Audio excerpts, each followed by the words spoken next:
I want your feedback. There's a story behind that.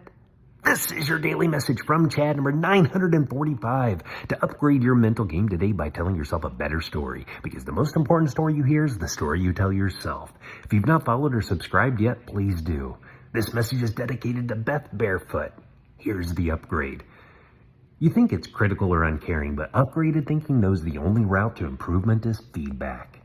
Here's the story.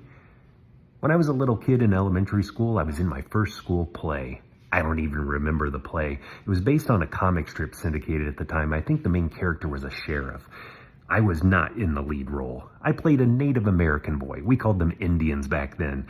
I was essentially an extra. I guess the proper term is background artist today.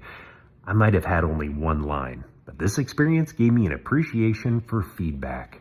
One day at lunchtime, a group of us were going over the script.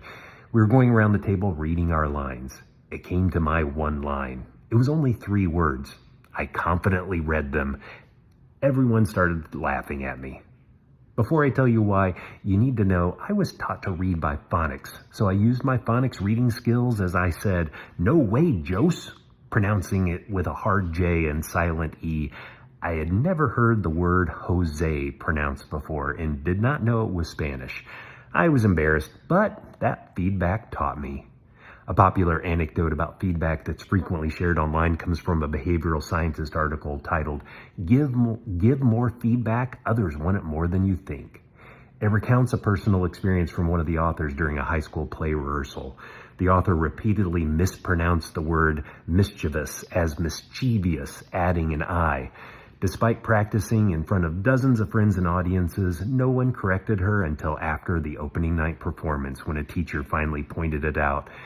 People hesitate to give feedback, but this author wishes someone would have said something.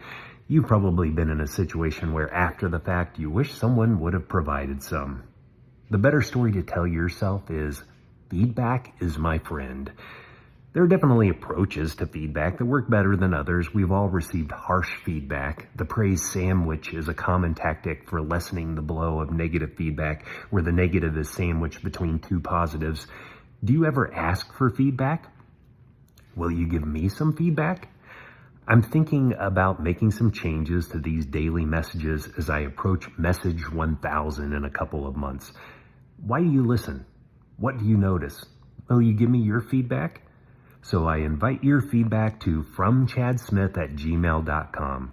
One easy way you can give me positive feedback is to like, follow, subscribe, and or comment, even if it's just a thumbs up wherever you're listening to this message. Send someone a text and ask them, do you have a story of someone giving you positive or negative feedback? You can download my book, The Most Powerful Story in the World, by going to fromchad.gumroad.com.